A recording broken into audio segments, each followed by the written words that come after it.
Jangan cuma latihan kaki doang. Semuanya ini harus dilatih. Ya. Berapa frekuensinya?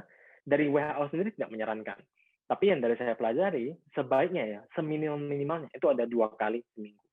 Kenapa latihan beban menjadi salah satu yang menurut saya perlu disoroti, dan ke depannya saya yakin beberapa tahun ke depan bakal lebih banyak digunakan ya, teman-teman bakal lebih banyak fokus di latihan beban.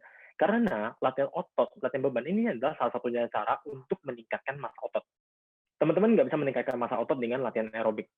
Teman-teman hanya bisa meningkatkan massa otot itu lewat latihan beban. Latihan beban itu semacam syaratnya gitu. Kalau nggak ada latihan beban, teman-teman nggak bisa meningkatkan massa otot. Dan kenapa sih penting meningkatkan massa otot, Dok? Mungkin teman-teman cuma mikir bahwa meningkatkan massa otot itu cuma untuk estetik doang, cuma untuk biar keren doang, kelihatan buff gitu ya, biar lebih pakai baju lebih bagus gitu ya mungkin ya. Tapi sebenarnya massa otot yang lebih tinggi itu memiliki manfaat yang jauh lebih banyak daripada itu. Satu-satunya adalah meningkatkan metabolisme dari tubuh kita. Kita juga bisa beraktivitas dengan lebih baik, dengan lebih mudah, meningkatkan juga kepadatan tulang kita. Jadi otot itu kan dia nempel di tulangnya. Jadi kalau ototnya semakin kuat, maka tulang ini dia juga harus semakin kuat, semakin padat untuk melawan gerakan dari tulang, dari otot-otot ini sendiri. Dan massa otot semakin bertambahnya usia kita itu akan semakin menurun sebenarnya.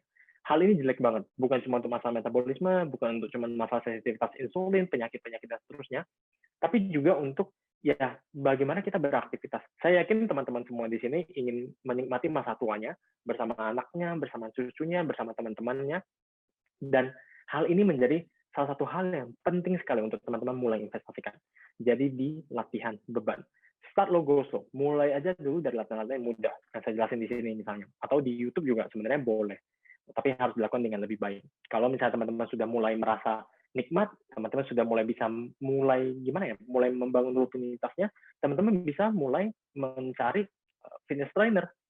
Fitness trainer sekarang udah banyak sekali yang online yang bisa mengajari teman-teman supaya latihan bebannya itu dilakukan dengan baik dan benar. Karena memang berbeda dengan aerobik, latihan beban itu memang lebih sulit karena latihan-latihannya itu memiliki form yang harus diikuti dan seterusnya, yang harus benar gerakan. Nah, itulah dari latihan beban. Oke, okay. Jadi tetap harus melakukan latihan beban dan juga melakukan aerobik. Guideline WHO belum berubah ya, jadi lebih banyak memang fokus di aerobik, tapi saya yakin kedepannya mereka akan mulai berubahnya dengan semakin berkembangnya zaman juga ya. Latihan beban mungkin akan lebih mudah akses melakukannya dan juga akan lebih banyak difokuskan di sini. Ya. Setelah olahraga kita akan ngomong sedikit tentang tidur, tentang istirahat sebenarnya ya. Kalau kita ngomong tentang istirahat sebenarnya panjang ya, nggak cuma masalah tidur doang, jadi juga masalah manajemen stres dan seterusnya, tapi itu bukan level seperti saya cuma bisa ngebahas sedikit doang tentang masalah tidur. Jadi kalau tidur, saya mengambil rekomendasi dari National Sleep Foundation. Yang pertama, durasi tidur itu sebaiknya 7-9 jam. Kalau berusia di atas 65 tahun, itu boleh 7-8 jam. Jadi memang lebih pendek, sedikit doang. Tapi tetap kita ambil jalan tengahnya itu sekitar 8 jam setiap harinya. Saya sendiri sekarang tidur sekitar ya 8 jam setiap malamnya sebenarnya. Dan durasi tidur ini nggak bisa cicil. Jadi nggak bisa teman-teman tidur misalnya 2 jam di siang hari, terus malamnya tidur 6 jam gitu. Nggak bisa. Jadi tidurnya memang harus uninterrupted night sleep. Jadi tidak terganggu sama sekali dari awal sampai selesai, selama 8 jam. Memang seperti itu. Nggak bisa dinego ya, mohon maaf kalau misalnya seperti ini. Tapi ingat bahwa teman-teman itu punya level of room of improvement. Jadi kalau misalnya teman-teman sekarang memang maksimal cuma bisa tidur 6 jam, ya sudah mau nggak mau karena pekerjaan lah dan seterusnya.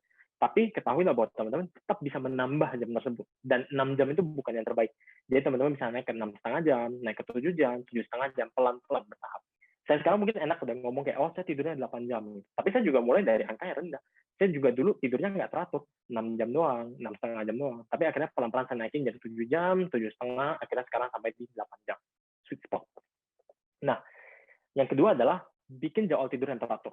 Ini yang penting juga, terutama saat work from home. Karena seperti tadi Mbak Dora bilang ya, karena besok paginya bisa lebih telat ya ke kerjanya ya, jadi malamnya bisa tidur lebih malam, bisa binge Netflix dulu, nonton Han Ji Pyong ya, terus habis itu juga bisa main-main game dulu mungkin ya, jadi lebih santai istilahnya. Nah, jadwal tidur yang teratur itu menjadi lebih penting lagi. Salah satu trik yang biasa saya ajarin adalah teman-teman tentukan dulu, teman-teman sekiranya mau bangun pagi besoknya jam berapa. Kalau misalnya teman-teman perlu bangun pagi jam 7 misalnya, kurangin subtract 8 jam dari situ. Jadi 7 kurangin 8 jam, ya berarti kurang lebih sekitar jam berapa tuh? 11.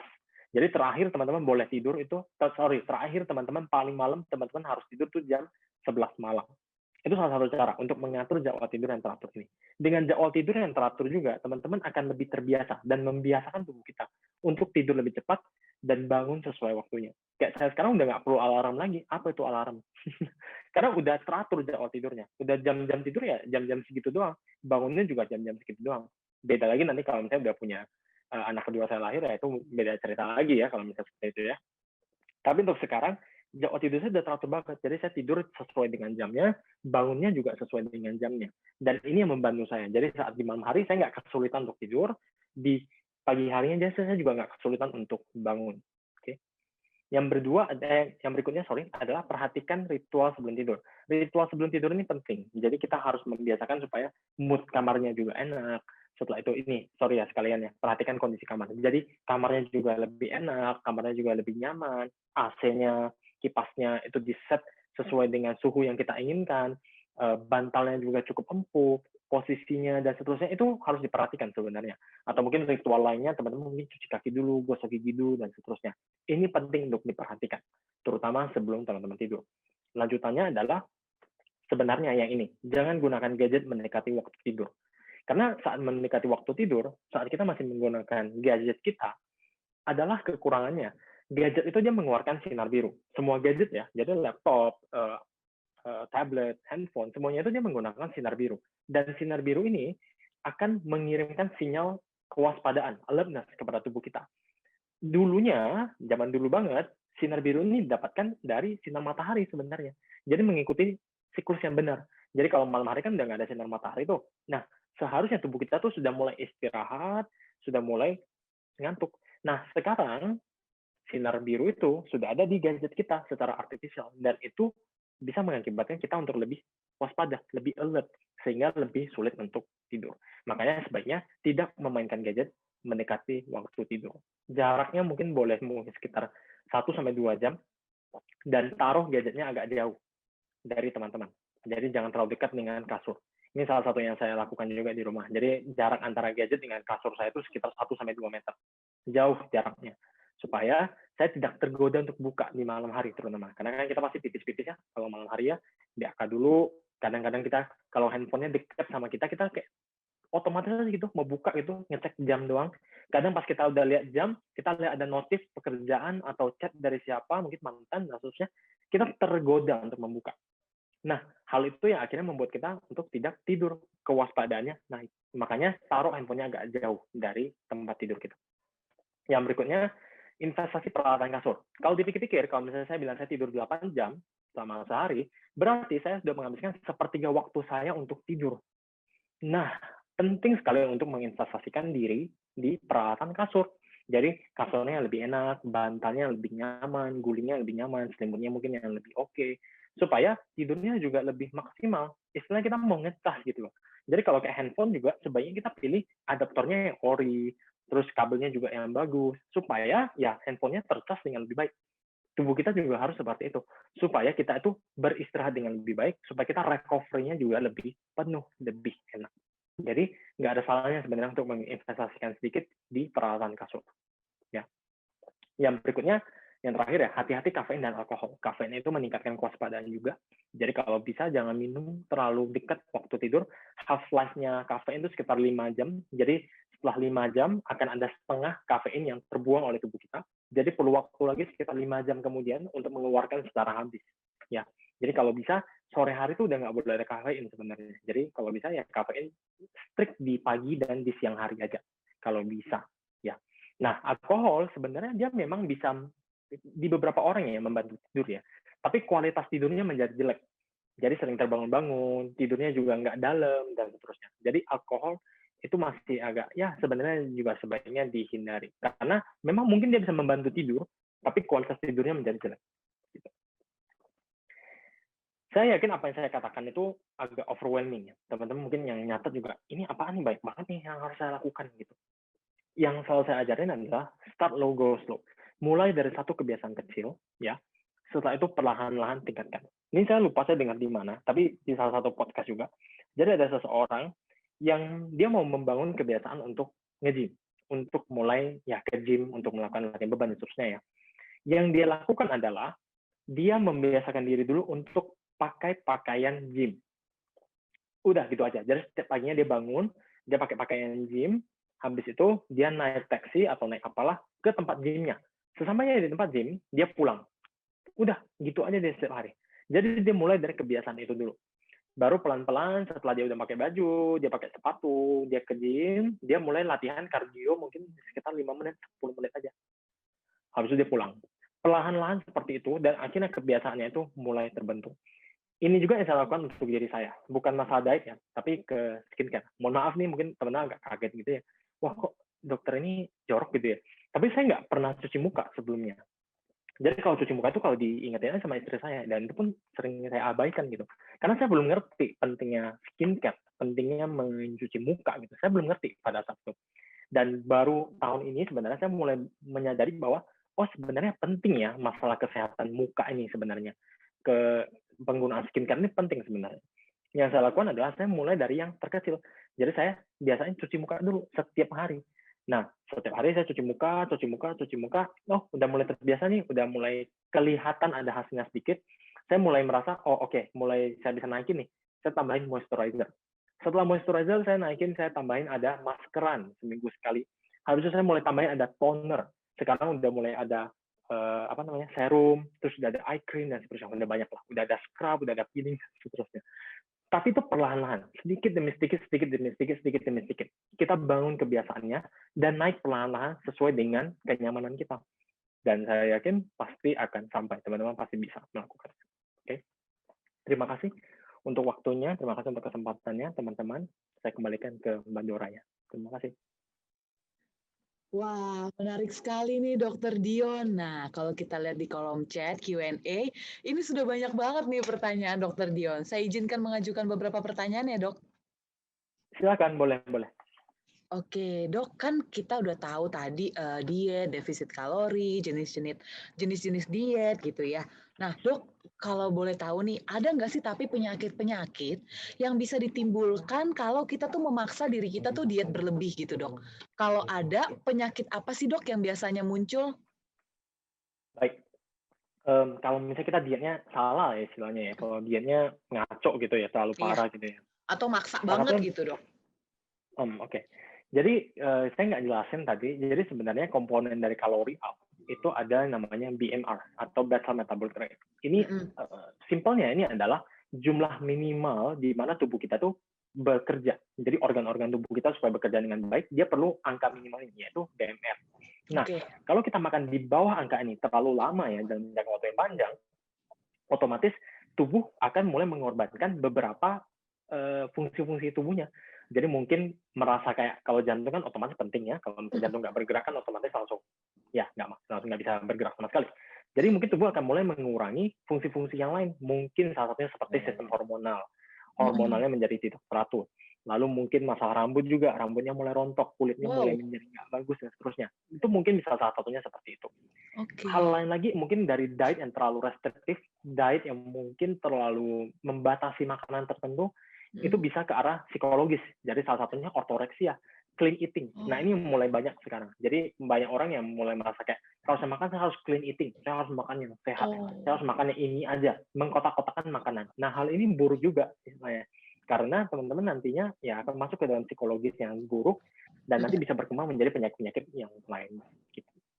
Oh, oke. Jadi, tetap walaupun kita harus mengatur pola makan kita gitu ya, dan kualitas tidur, tentunya juga ada aktivitas olahraga juga, itu tapi juga jangan sampai kita memaksakan diri juga di luar kemampuan kita gitu ya, Dok, ya?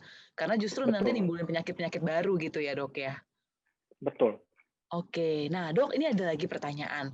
Ini kan ada banyak mitos-mitos yang, seputar tentang diet gitu. Katanya sih kalau nggak makan malam itu berat badan tuh malah bisa turun gitu, atau, justru kita, sebaliknya kalau kita makan malam ya jadinya berat badan jadi nambah gitu. Nah, ini bener nggak sih, Dok, pernyataan ini? Jadi saya sebaiknya nggak usah makan malam gitu, Dok, atau gimana? Jadi kalau misalnya teman-teman sudah mengatur kalori sebenarnya, maka teman-teman akan lebih mudah gitu. yang terjadi kan kebanyakan dari kita kan kita nggak ngitung kalori sama sekali. Jadi kita nggak tahu Iya, berapa banyak yang kita makan. Kita juga dari dulu diajarin bahwa sarapan itu adalah yang terbaik gitu. Jadi kita iya. harus makan lebih banyak sarapannya. Sarapan makan, makan siang makan, snack makan, sampai di snack biasanya mungkin jatah kalori kita udah habis. Karena Hmm, jatah kalori kita habis, tapi kita tetap makan malam. Karena kan kita nggak ngitung, kita nggak tahu. mm, Maka bisa saja itu meningkatkan jumlah kalori yang masuk ke dalam tubuh kita. Nah, kalau hal ini dilakukan bertahun-tahun, lama banget, ya akhirnya kita akan bertambah gendut. Simpelnya orang-orang yang oh, mengurangi makan malam, ya mereka mengurangi kalori di makan malam tersebut. Sehingga jumlah kalorinya mungkin seimbang atau mungkin lebih rendah. Dan akhirnya mereka menurunkan berat badan. Tapi bukan karena makan malamnya sebenarnya, tapi karena keseimbangan kalori di sepanjang hari. Gitu. jadi kalori masuk sama kalori keluarnya tadi tetap diperhatikan ya dok ya. Betul. Nah, ini ada pertanyaan lagi dok, kalau gitu sehubungan dengan kalori. Oh kalau gitu dok, aku kan sebagai orang awam ya dok ya, kan misalnya idealnya seorang wanita tuh kebutuhannya 2000 kalori gitu misalnya. Terus ya udah Dora tiba-tiba cut loss aja gitu kalori, ya udah deh Dora akan atur kalori jadi 1000 gitu. Itu kalau kayak gitu main kayak gitu aja boleh nggak sih dok? Baik, Atau harus ada jadi hitung-hitungan gimananya? Supaya bener gitu eh, saya ngitung kalorinya yang masuk dan keluar? nah, sebaiknya ada hitung-hitungannya. Karena kalau misalnya kita ngomong seperti ini, kita nggak melakukan diet ini untuk 1-2 hari, 1-2 bulan doang. Sampai di Oke. titik berat badan ini, terus selesai udah hidup kita. Nggak. Tapi kita akan melakukan ini jangka panjang ke depannya. Jadi sampai di titik berat badan yang ideal pun, belum tentu komposisi tubuh kita ideal. Jadi kadang-kadang ya Oh, banyak oke. teman-teman yang berat badan udah ideal nih, udah misalnya 50 kilo lah, berapa kilo lah Mhm, ya. Tapi lemaknya masih banyak, ototnya masih rendah, dan mhm. seterusnya. Nah, jadi komposisi tubuhnya masih jelek gitu. Nah, Oh, perencanaan kalori sebenarnya itu tujuannya adalah supaya kita bisa menurunkan massa lemak dengan maksimal sambil menjaga massa otot ini tetap baik gitu loh. Dan penurunannya bisa stabil gitu perlahan-lahan. Kalau misalnya nih Mbak Dora misalnya kebutuhan kalorinya langsung cut setengah nih dari 2000 mhm, ke 1000 mhm. misalnya. Ya, kemungkinan besar akan turun berat badannya. Tapi setelah itu teman tubuh juga dia akan beradaptasi terhadap penurunan kalori tersebut gitu. Jadi apa ya, intricate dan seharusnya memang direncanain penurunan kalorinya, nggak boleh terlalu berlebihan juga. Oke, jadi nggak bisa jangan main langsung cut sampai banyak gitu ya, Dok, ya? Misalnya mulai Betul. dari perlahan-lahan dulu gitu boleh ya, Dok? Misalnya saya start dari Mm-mm. ngurangin 100 sampai 200 kalori dulu gitu. Ngurangin terlalu dikit juga Nggak nggak boleh ngaruh ya? juga. Jadi gimana ya? Karena sebenarnya kalau kita bilang kayak oh 2000 kalori itu Mhm, keseimbangannya. Tapi mhm. ini dari si Lane Norton ya sebenarnya. Dia bilang bahwa range itu sebenarnya. Jadi maintenance kalori itu bukan di angka 2000-nya itu sendiri, tapi kemungkinan Oke. di range. Jadi mungkin dari 1800 sampai 2400. Jadi 2200. Jadi kalau misalnya kita cuma ngurangi 100 200 kalori, bisa jadi nggak ada perubahan sama sekali. Oh, Nah, I jadi see. harus cukup banyak untuk turun, tapi nggak boleh terlalu banyak juga gitu. Jadi jangan kebanyakan, jangan terlalu sedikit juga ya, Dok, gitu ya? Yes, Nah, gitu. tadi kan dokter bilang diet ini sesuatu yang dilakukan dalam jangka panjang ya, Dok, ya. Nah, Mm-mm, terus mm-mm. tadi saya dengar kata-kata nggak cuma sehari, 2 hari gitu, sebulan, 2 bulan. Nah, ini langsung syok nih, Dok, saya dengarnya. Berarti saya tuh kalau mau Hah? kalori defisit sampai berapa lama ya, Dok, harus jalaninnya? Nah iya, jadi banyak mungkin yang kayak kaget gitu ya, oh kalau Mhm, gitu saya defisit kalori sampai kapan nih gitu. Nggak iya, juga sebenarnya. Jadi kalau misalnya kita menghitung kalori ya lebih mudah. Jadi untuk sekarang mungkin defisit dulu ya, defisit mhm, sampai satu titik tertentu mungkin sudah mhm, mengurangi 10% dari berat badannya sekarang. Terus oke. boleh makan di kalori maintenance, jadi naik lagi kalorinya untuk mempertahankan berat badan di angka tersebut. Contohnya saya Oke, sekarang, saya kemarin udah turun sampai 67 kilo. Nah, mhm, sekarang saya mau naikin berat badan saya, jadi dengan bulking. Jadi ini naik turun terus. Tapi oke. yang ingin saya ajarkan kepada teman-teman sekarang adalah naik turunnya ini sekarang kita atur. Nggak kayak dulu. Kalau dulu kan kita Oh, naik turunnya nggak teratur. iya, Naiknya karena liburan, karena lagi makan sehari-harinya. Turunnya karena sudah merasa gendut, ikut program apalah, beli benar. produk apalah, akhirnya turun. Nggak terkontrol. Tapi sekarang saya ingin teman-teman tuh mengambil alih sendiri istilahnya. Jadi bisa turun dengan purpose, dengan tujuan, maintain, habis itu nanti naikin massa ototnya juga dengan purpose, dengan tujuan. Oh, oke, Dok. Jadi kita, sekarang bisa in control of our body gitu ya, Dok, ya? Kita bisa in charge Mm-mm. sendiri ya. Nah nah ini juga nyambung ke pertanyaan ini sih, Dok. Ini kebetulan ada yang bertanya, dari di kolom Q&A gitu ya. Ini mungkin kasusnya sama seperti saya nih, Dok. Ketika dia mau turun itu bisa, Dora juga gitu, kebetulan saya juga lagi nyusuin ya, Dok, ya. Oh, heeh Sebenarnya heeh. dengan saya kurangin kalori itu betul banget bisa turun. Tapi ada satu titik, Dok, di mana saya udah kurangin kalori pun gitu ya, sudah olahraga pun, tapi tuh kok berat badannya stuck gitu loh, Dok. Kayaknya kok udah ya nggak turun-turun lagi, itu gimana, Dok? Apakah berarti kalorinya kurang banyak yang diturun atau activity saya kurang banyak atau gimana? Kalau kita udah sampai tahap badan tersebut belum sampai ke tahap badan ideal kita, tapi tahu-tahu di berat badan yang sudah, "Wah, kok nggak bisa turun lagi ya?" Gitu, Dok. Walaupun sebelumnya sudah turun dari yang sebelumnya. Oke. Kalau saya boleh tahu Mbak Dora merasa, kalorinya kurang itu dengan cara apa? Ngitung kalorinya gimana? Ngitung kalori kalau aku pakai aplikasi, Dok. Sempat Oke, pakai heeh aplikasi, terus heeh, walaupun menurut aku sih kadang-kadang mungkin, nggak tepat banget ya, karena kan kalau di mhm. aplikasi itu misalnya kita masukin tempe goreng, dia masukin Yes yes sekian yes, kalori gitu kan. Padahal kalau kita betul. gorengnya mungkin pakai minyak yang bekas gitu, mungkin kalorinya bisa lebih nambah gitu ya, Dok, ya. Gitu. Jadi aku sih agak ngira-ngira juga dari situ, terus aku tambahin dikit-dikit, oke aku misalnya kayak tadi aku nggak makan malam gitu, Dok. Nah, ini kan aku udah Mhm meng-cut sekian ratus kalori gitu, mhm mhm dalam mhm. seminggu aku konsisten mungkin agak turun gitu. Tapi, nanti kalau udah sebulan, 2 bulan kayak, "Kok udah ya gini-gini aja beratku," misalnya tetap di angka 60-an nih, Dok, gitu. Padahal misalnya Mhm berat badan saya tuh sebelum melahirkan 55 gitu misalnya, Dok. Jadi mhm mhm. tidak bisa kembali lagi gitu seperti ke berat ideal. Jadi, apa ya, kalau misalnya teman-teman kadang-kadang yang nggak ngitung kalori, mereka kadang cuman mengira-ngira doang. Jadi kadang itu Iya, cuman merasa mhm. sedang mengurangi kalori, merasa Mmm. mengurangi makan malam, merasa mengurangi makan siang, tapi sebenarnya nggak ngurangin sama sekali, tapi masih ada cemilan-cemilan dan seterusnya. Nah, Aduh cemilan-cemilan dalam ya, kecil Dok. ini akhirnya menambah jumlah kalori. Kalau Oh, I teman-teman yang see. ngitung kalori, yang menimbang, mencatat, itu juga masih ada banyak, apa ya, loophole-nya. Jadi masih banyak cara sebenarnya untuk kalori yang nggak terlihat untuk masuk. Salah satunya dari gorengan-gorengan tersebut. Aplikasi-aplikasi itu juga bukan, apa ya, bukan tools yang 100% akurat juga gitu loh. Label aja sebenarnya bisa sampai 10 sampai 20% kesalahannya. Jadi Oke. memang perlu teknik khusus lagi. Jadi misalnya kalau kayak tempe goreng, kita harus hitung tempenya berapa gram, setelah itu perkiraan minyak yang terserap berapa. Kalau misalnya kita makan nasi goreng, sebaiknya dibedah nasinya pakai berapa banyak, minyaknya Oh, digunakan berapa banyak, mmm, dagingnya berapa banyak potong dan seterusnya. Ngira-ngira itu juga bisa apa ya, mengkorupsikan kita beberapa kalori dan seterusnya. Itu kalau kita cuma lihat baru dari segi perhitungan kalorinya. Kita belum mhm, lihat dari segi reviewnya. Review berat badan, mungkin berat badannya nggak turun, mungkin berat badan Mbak Dora tetap aja stuck gitu. Tapi iya, kalau misalnya kita cek lingkar tubuhnya, lingkar perut, lingkar oke, paha, pakai baju, kok kayaknya lebih pas ya, kok kayaknya nggak terlalu ketat lagi ya gitu mmm, ya, kok sekarang ikat pinggangnya saya bisa satu lubang lagi ya. Nah, itu juga progres sebenarnya, dan itu juga perlu oke. ya dicatat sebenarnya. Jadi ada banyak sekali hal yang bisa diperhatikan lebih detail, begitu. Oke, berarti Dok, kalau kayak gitu kan berarti, tidak selalu patokannya penurunan berat badan ya, Dok, ya? Yes, Kadang-kadang dari lingkar paha, lingkar perut, lingkar tangan misalnya itu bisa jadi menunjukkan tanda kita mulai ada, arah pengurangan gitu. Tapi Dok bisa di banget. sini saya mau nanya, kegunaannya dokter nutrisi itu sebenarnya buat apa ya, Dok? Dan itu kan nggak mungkin kita datang sekali terus konsultasi terus Mhm, selesai gitu, bye-bye, nggak mungkin kan ya, Dok? Nah itu betul boleh betul. dijelasin nggak, Dok? Iya, kegunaannya ada dokter di bidang nutrisi itu apa sih? Konsul yang apa sih, Dok, sebenarnya? Baik, saya jelasin dulu, saya bukan dokter spesialis gizi klinis ya, saya cuma Mhm, dokter umum doang. Jadi iya, kalau misalnya teman-teman memang mau berkonsultasi, sebaiknya memang ke dokter spesialis gizi klinik, jadi oke, SPGK, atau ke mhm, ahli gizi. oke, Tujuan, maksudnya tugas mereka, tugas dokter-dokter gizi klinik dan ahli-ahli gizi itu adalah untuk membawa teman-teman ke arah yang lebih baik istilahnya, sambil memonitor perkembangan dari diet teman-teman. Jadi mhm, penurunan berat badannya nih oke nggak nih gitu.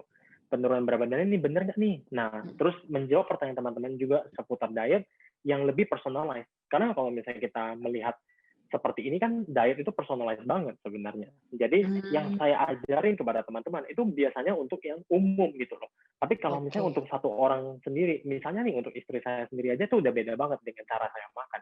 Walaupun kami mmm, tinggal satu rumah ya, tapi mhm, udah berbeda sekali gitu loh. Nah, tugas dari dokter gizi, dari ahli gizi itu adalah untuk membantu teman-teman untuk mencari pola diet yang tepat, mencapai tujuan teman-teman itu dengan lebih baik, gitu, dengan sehat. Mhm. oke. Karena mungkin, tipe-tipe diet tadi nggak semua orang cocok ya, Dok, ya? Betul banget, Misalnya Kak, ya sebenarnya Dora cocok. mau coba apa gitu belum tentu masuk di Dora, tapi di orang lain bisa works out gitu ya, bisa bisa berhasil Mhm, di mereka, karena yes, beda-beda ya, Dok. Nah, ini mhm, lagi Dok ada pertanyaan, kalau diet keto ini kan yang lagi happening juga ya, Dok, ya, ya diet keto. banget, mhm. Nah, ini gimana menurut dokter? Katanya kan banyak yang turun drastis nih, Dok. Ini oke nggak sih, Oke, Dok, untuk dijalanin? diet keto itu kan dia sebenarnya, low fat diet low carb diet, jadi Low dia carb. mengurangi jumlah karbohidratnya, biasanya sampai di bawah 50 gram. Diet keto yang dijalankan dengan benar ya, Mhm jadi komposisi makronutriennya juga dihitung dengan baik, tetap kita ngitung kalorinya berapa, itu mhm. sebenarnya boleh-boleh aja sebenarnya. Tapi ya saran saya tetap cek dulu ke dokter, pastikan dibimbing dengan baik. Diet keto Oke. itu dia jumlah makronutriennya ya, jadi kan ada protein, karbohidrat, dan lemak. Lemaknya kurang lebih bisa sampai 60 sampai 70-an%. Wow. Habis itu proteinnya mungkin sekitar 20%, Mhm karbohidratnya cuma sekitar 5%-an doang mhm. kurang lebih. Dikit banget emang karbohidratnya. Nah, diet keto itu masuk nantinya orang-orang yang mengikutinya itu masuk ke dalam fase ketosis namanya. Fase ketosis adalah fase di mana tubuh akan menggunakan lemak kita sebagai energi. Oke. Jadi nggak menggunakan Oh, karbohidrat lagi. Nah, karbohidrat karena sedikit banget, tubuh mau nggak mau, dia harus mencari sumber energi sumber lain. lain. Sumber energi lain yang bisa Mhm. digunakan itu adalah lemak dengan lebih mudah. Nah, maka namanya keto tersebut. Diet keto itu sendiri sebenarnya digunakan dulu banget itu untuk mengobati seizure, mengobati kejang pada anak-anak. Ditemukan efektif. Oh. Nah, tapi sekarang diubah, istilahnya ya beradaptasi ya, dibantu juga untuk menurunkan berat badan tersebut. Di awal pasti jenis low carb diet, penurunan berat badannya akan lebih banyak. Karena kita mengurangi karbohidrat. Karbohidrat itu sendiri, nantinya kalau kita udah serap, kita konsumsi ya, itu akan menjadi glikogen di dalam tubuh. Glikogen itu menarik air. Jadi kalau kita nggak menyimpan glukosa, kita nggak makan glukosa, kita nggak menyimpan glikogen, otomatis airnya juga akan terbuang. Air itu juga ada beratnya. Nah, makanya di awal biasanya turunnya akan lebih banyak. Tapi tetap Oh. ujung-ujungnya, walaupun memang ada ketosis pada saat diet keto, ujungnya kita melihat lagi kalorinya berapa banyak nih. Kalau misalnya kita masih makan melebihi jumlah kalori, walaupun di dalam diet keto, tetap akan terjadi penimbunan lemak. Karena mungkin pada saat diet keto, karena lemaknya lebih banyak, otomatis pembakaran lemak akan lebih banyak. Betul, Iya. karena kita akan menggunakan lemak lebih banyak. Tapi kalau misalnya jumlah kalori yang masuk juga banyak, penyimpanan lemak itu juga akan terjadi. Jadi harus disadari bahwa proses pembakaran dan penyimpanan lemak itu berjalan terus beriringan. Bukan Oke. berarti pembakaran lemak tinggi, penyimpanan lemak pasti rendah. Enggak juga. Karena jumlah lemak yang dikonsumsi banyak, ya penyimpanan lemak juga lebih banyak. Dan ini akan Oke. terjadi terus-menerus. Kembali lagi ke keseimbangan kalori. Gitu. Oke, Dok. Thank you banget ya, Dok. Nah, ini ada lagi nih, Dok, pertanyaan. Katanya sih dia dapat saran nih, Dok, "Jangan diet lah sekarang, karena kan lagi corona nih, Dok." Katanya kalau lagi corona tubuh kita tuh butuh nutrisi, butuh karbohidrat. Nah, ini Betul. ada aja kan orang yang menyaranin demikian, Dok. Nanti kalau kamu diet-diet, kamu jadi gampang sakit, imun kamu lemah, gampang mohon maaf, gampang terkena Covid dan segala macam. Nah, ini gimana ya, Dok? Ini pemahamannya salah atau benar ya, Dok? Sebenarnya kalau misalnya kita di kedokteran, dalam penggunaan obat, penggunaan terapi, kita selalu membandingkan dulu, kita selalu mempertimbangkan dulu keuntungan dan kerugiannya. Kalau keuntungannya lebih banyak daripada kerugiannya, terus keamanannya juga oke, biasanya akan tetap kita sarankan. Jadi tergantung, kalau misalnya teman-teman sekarang memiliki berat badan yang obesitas misalnya, ya memang sebaiknya melakukan proses penurunan berat badan. Karena obesitas itu sendiri bisa menyebabkan penyakit-penyakit lainnya juga, dan juga merusak sistem imun kita juga, yang akhirnya nanti akan berhubungan dengan COVID-19 dan seterusnya. Jadi memang tergantung teman-teman sekarang di level apa. Kalau misalnya teman-teman di berat badan yang healthy weight sekarang, tapi teman-teman ingin shape tubuhnya misalnya gitu ya, ingin bikin tubuhnya itu lebih bagus gitu misalnya ya, saran saya mungkin boleh makan di maintenance saja, atau mungkin surplus kalori untuk sekarang ya, untuk bangun massa ototnya Oh, lebih baik. Tapi kalau misalnya teman-teman memang sekarang overweight atau obesitas, ya memang sebaiknya melakukan ya penurunan berat badan. Kalau bisa, kalau memang obesitasnya udah tingkat yang lebih tinggi, konsultasikan dulu ke dokter sebelum melakukan diet-diet tertentu. Karena hmm, banyak diet yang ngawur juga, banyak banget. Dan iya karena sosial media, iya. semuanya ya, sosial media, internet, semuanya itu pedang yang dua arah gitu, double edged sword. Jadi bisa membantu, bisa juga melukai gitu. Jadi harus diperhatikan benar-benar. Kalau misalnya teman-teman bingung, saya saranin banget konsultasikan dulu ke ahli gizi atau dokter spesialis gizi klinis. Oke, jadi nggak sembarangan ya, Dok, ya. Nah, ini Betul sama betul. banget, Dok. Soalnya aku pernah nyoba juga nih, Dok, salah satu teknik diet, semacam Mhm minuman mhm. teh-teh slimming gitu loh, Dok. Nah Mmm. nah, dan itu beneran di aku sih ya, Dok, sempet turun gitu loh, Dok. Nah, sampai, mencapai tahap batas kok nggak turun-turun lagi ya, walaupun aku udah konsumsi ini rutin gitu, Dok. Nah, Mhm itu mhm. sebenarnya beneran dia ngurangin lemak kita atau ngurangin ini atau cuma air sih, Dok, yang dikuras?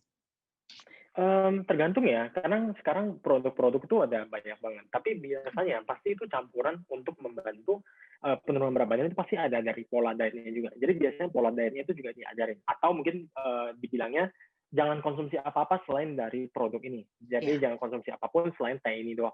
iya. Ya kalau misalnya Mbak Dora misalnya nggak konsumsi apapun, cuman konsumsi tehnya doang, ya kalorinya akan turun dan akhirnya akan menurunkan berat badan.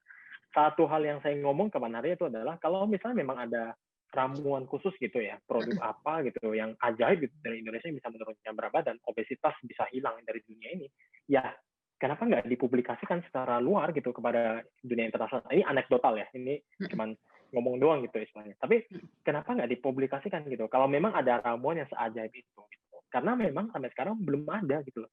Dan Oh, ujung-ujungnya itu kembali ke bagaimana kita jaga pola makan kita, bagaimana kita bergerak setiap harinya, gitu. berarti kuncinya selain jaga makan tadi juga harus bergerak ya, Dok, ya? Harus bergerak, harus istirahatnya juga harus diperhatikan. Banyak sih, Yes. tapi ya itu start logo tuh.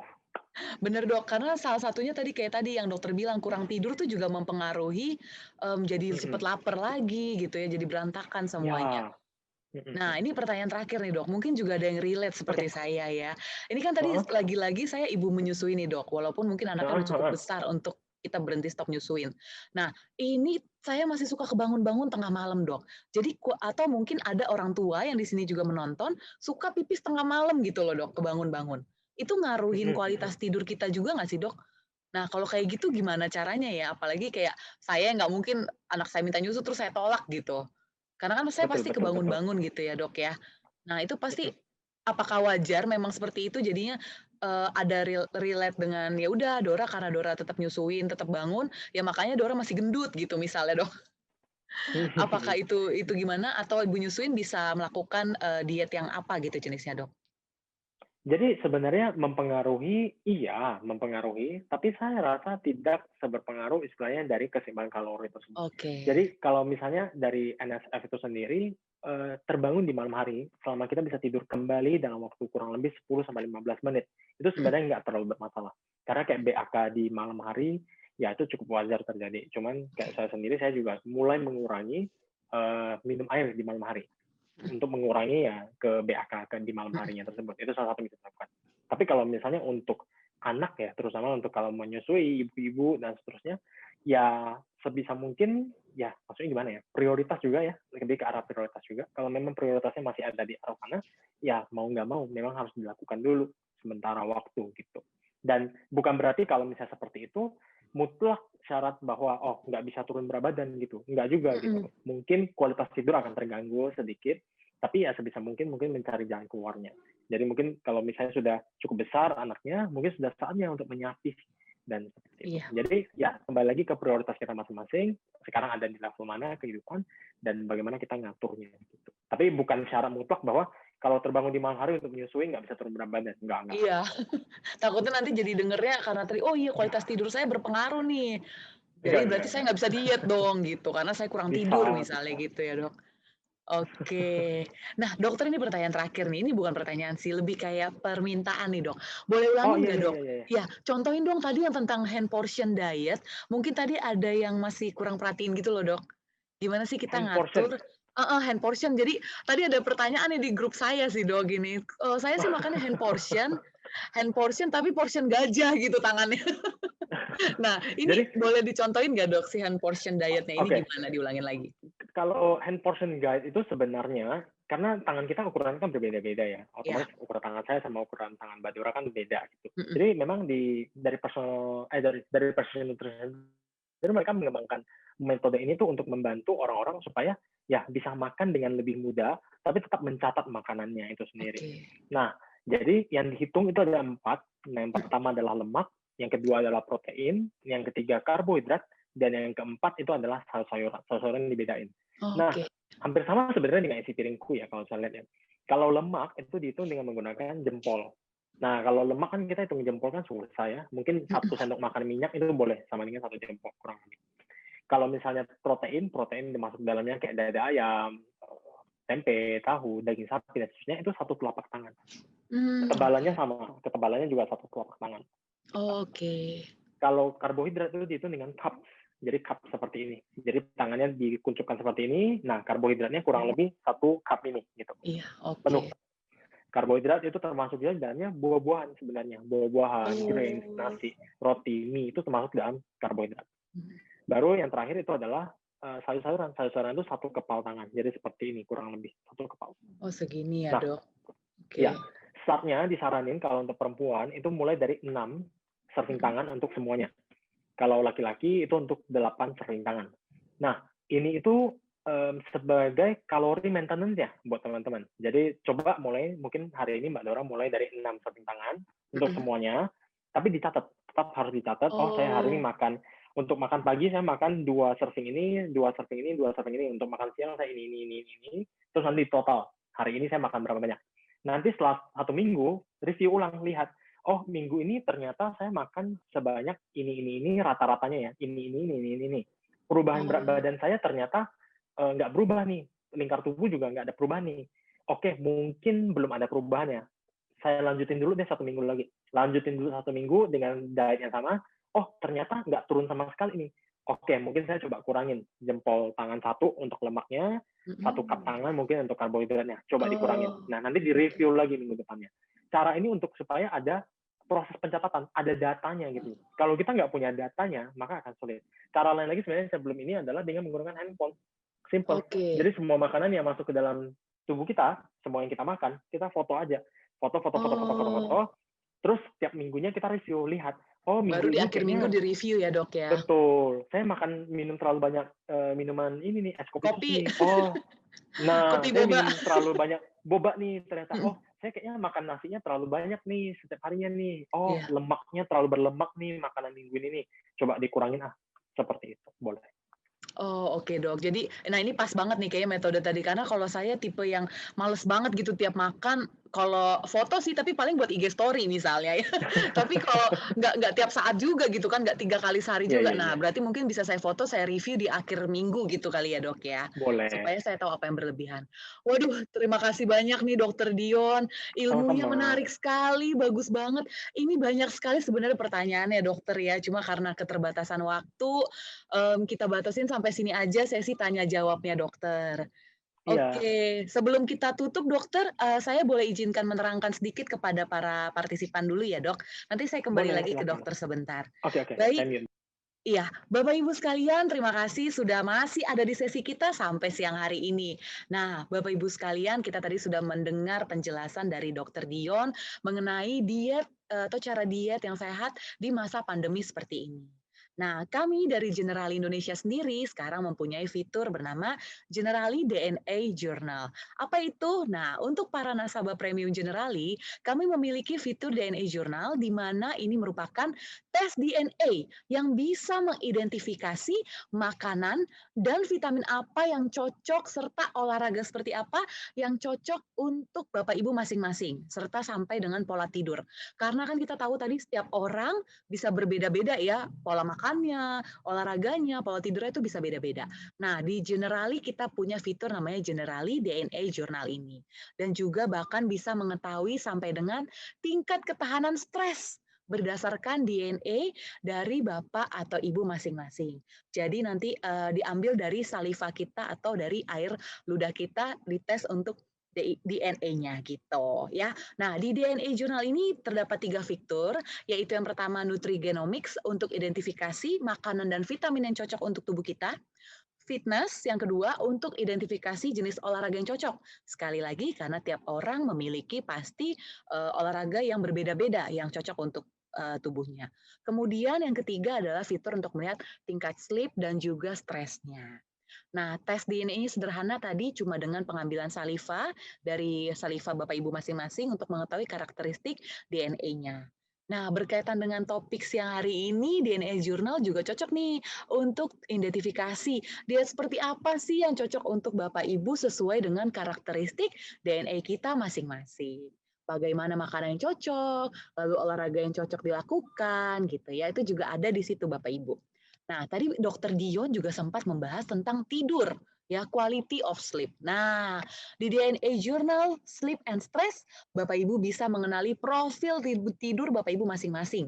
Ada tingkat ketahanannya dan juga toleransi terhadap stres. Jadi kayak sampai batas mana nih kita bisa tahu itu ada di situ Bapak Ibu ya. Serta potensi gangguan tidur sesuai dengan DNA masing-masing dan di sisi lain hasil analisanya bisa bantu nasabah mengetahui kebutuhan tidur yang berkualitas. Nah, dampak kafein pada tidur serta mengidentifikasi kronotipe atau jam internal kapan waktu paling ngantuk. Nah, ini bisa beda-beda nih tiap orang ya, kapan waktu paling ngantuk, kapan saat paling berenergi gitu ya, yang pada akhirnya mampu mengoptimalkan produktivitas dan keseluruhan analisa ini semua hanya bisa didapatkan dari satu sampel air liur setiap orang ya. Nah, untuk informasi lebih lanjut tentang Generali DNA Journal, Bapak Ibu bisa menghubungi tenaga pemasar Generali atau bisa chat virtual dengan fitur Jane di website www.generali.co.id dan fitur Gen-nya ada di pojok kanan bawah. Jadi bisa untuk tanya-tanya dulu bisa di situ ya Bapak Ibu sekalian. Nah, terima kasih nih kita kembali lagi nih ke Dokter Dion. Aduh sharingnya bagus sekali ya dokter. Ini sebenarnya kalau saya pribadi ya sebagai ibu-ibu pasti pingin banyak yang ditanyain. Namun karena keterbatasan waktu sampai di sini aja sharingnya. Nah, Bapak Ibu sekalian jangan lupa follow Instagram dan juga YouTube Dokter Dion. Karena Dokter Dion ini suka banget share-share konten-konten menarik mengenai nutrisi dan juga diet. Ya, tadi Instagramnya di Dion Dion Dion siapa ya dok tadi? Dion Haryadi. Haryadi, ya Dion ya Dion Haryadi dan juga YouTube-nya The Doctor's Diet gitu ya. Oke nih dokter, sebelum kita menutup sesi kita siang hari ini. Nah, dok ada nggak sih pesan-pesan khusus secara singkat yang ingin dokter sampaikan kepada kita siang hari ini? Kesimpulan terakhir nih dok, mengenai diet di masa pandemi ini nih dok. Silakan dokter. Oke. Jadi sebenarnya kalau untuk masalah diet, seperti yang saya bilang di awal itu, bahwa diet itu jangan dilihat cuma untuk ya kurun waktu tertentu. Jangan cuma dikirain bahwa kita akan diet untuk saat pandemi aja. Terus nanti setelah pandemi kita menjadi lebih lax gitu, menjadi Iya, lebih ya nggak mikirin lagi gitu. Ya udah seperti biasa aja. Gitu. Diet itu bukan cuma untuk masalah menurunkan berat badan, bukan cuma untuk masalah untuk estetik doang, looks doang enggak. oke. Jadi diet itu juga untuk kesehatan kita sendiri. Masih banyak saya yakin juga di usia kita ya, terutama yang menganggap bahwa diet itu cuma untuk anak ABG doang gitu, cuma untuk Iya, bikin badan bagus doang gitu. Jadi sebenarnya enggak. Jadi diet itu juga untuk kesehatan. Bahkan seperti perut buncit pun sebenarnya bukan masalah looks doang. Perut buncit itu juga berbahaya secara kesehatan. Dan itu oke. harus mulai diperhatikan oleh teman-teman. Dan cara membangun pola diet yang baik, sehat, itu adalah dengan mulai diet yang bisa teman-teman nikmati jangka panjang gitu. Jadi makan sesuai dengan kebutuhan teman-teman juga, tapi jangan lupa juga untuk memasukkan makanan-makanan yang mungkin kelihatannya nggak sehat, mungkin kalorinya tinggi, tapi itu bisa membuat teman-teman bahagia, membuat teman-teman lebih menikmati diet tersebut, itu juga nggak masalah. Keseimbangan Oke, itu yang penting. thank you dok. Berarti tadi harus jangka panjang ya. Nah terakhir deh Ya. dok, satu lagi. Ini soalnya sesinya menarik, sayang sekali kalau Hmm. dilewatkan. Tips diet kita untuk kita-kita yang di rumah gimana dok? Tips diet untuk yang di rumah aja. Iya, yang di rumah aja dok. Untuk yang di rumah aja, sebenarnya ya sama ya, kalau misalnya kita lagi kebetulan di rumah aja, yang salah satu yang paling membantu ya mulai belajar masak sebenarnya. Mulai belajar masak, Oh, jadi kita tahu jelas apa aja sih yang masuk ke dalam tubuh kita. Kalau misalnya nih sulit gitu ya mau masak gitu ya, ada salah satu teman saya juga yang ikut kelas nutrisi, mm-mm. dia bikin meal plan. Jadi dia bikin meal plan, meal prep dulu selama akhir minggu, terus selama 1 minggu ke depan dia udah punya jadwalnya tuh mau makan apa aja tuh. Jadi pas mau Oh, makan mungkin makan siang, makan malam yang kita mungkin agak malas gitu ya. Udah mm-mm. tinggal dikeluarin, tinggal dipanasin doang, udah selesai. Seperti itu. Terus kasih waktu juga mungkin 80% boleh makan makanan seperti itu, ada 20% lainnya di mana kita bisa makan makanan yang ya kita order dari online dan seterusnya. Nah, Oke. ngomong-ngomong order online, order online-nya nggak salah nih, order online-nya itu sebenarnya ojol dan seterusnya itu membantu banget.